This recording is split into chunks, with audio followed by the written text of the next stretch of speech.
Ayan o, isang magandang hapon. So nandito tayo sa may flyover, no? CP Garcia.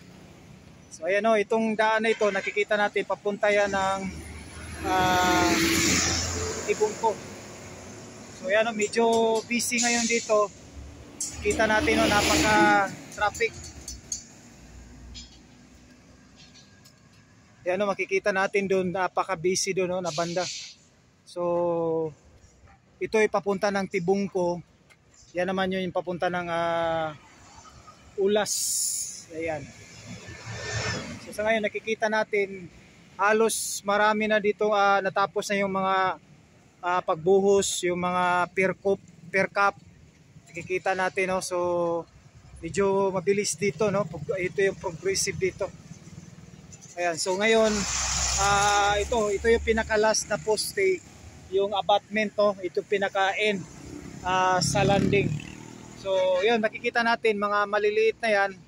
Ito na yung pinakamahaba. Sakap doon sa gitna, doon sa may magtuod sa junction, talagang matataas yun. Pero kasi dito na pababa na, kasi palanding na siya. So ito yung pinakalas hanggang sa magkukunik yan doon sa ano. So yan, tinatawag yan na yun ang abutment. So apat yan.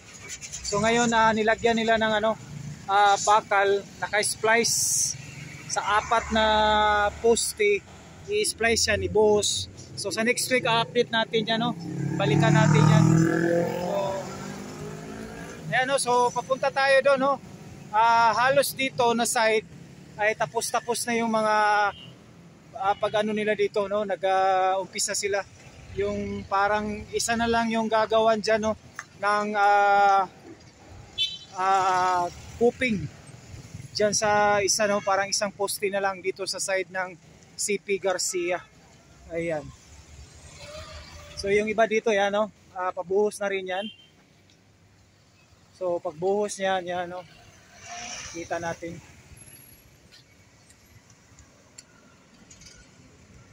So yung sa taas, yun ang bali sa sandalan o papatungan ng per cup. Yung sa ibabaw, para sa girder sa ibabaw. Ayan. Okay, so magmamadali tayo kasi uulan na. Ayan, o.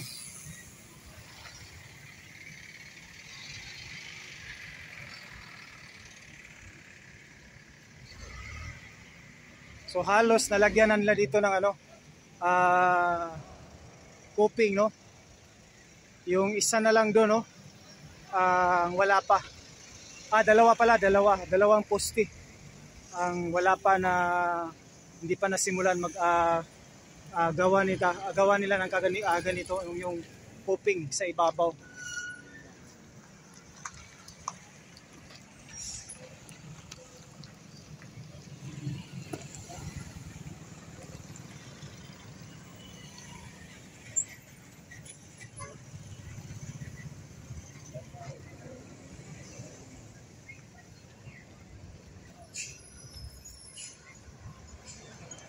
So dito, pag natapos na ito lahat,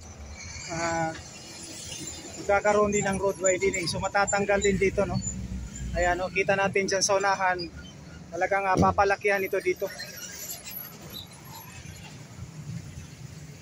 Ayan, so dalawa na lang. Hindi pa nasimulan gawa ng ganyan, no? Yung coping, o sa taas yung per cup. So ito, isa. Dito sa center ng crossing dito sa between Magtuod Junction, no? Maa. Ayan. So ngayon yung huling poste, nilalagyan na nila ng parang anong tawag, no? Yung stirrup o yung circle. So ayan.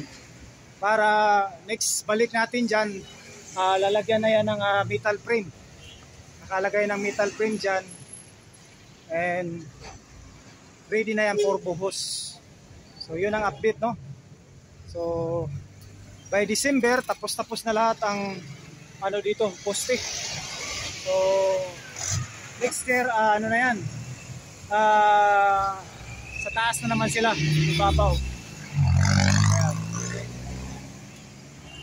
Abangan naman din natin yung pag-launching, no, ng girder dyan sa ibabaw para sa papatungan ng girder. So para magdugtong itong mga poste. Ayan, no, sa ibabaw. Pag nagdugtong yan dito sa magtuhod, ayan. So kailangan may launching na girder sa ibabaw.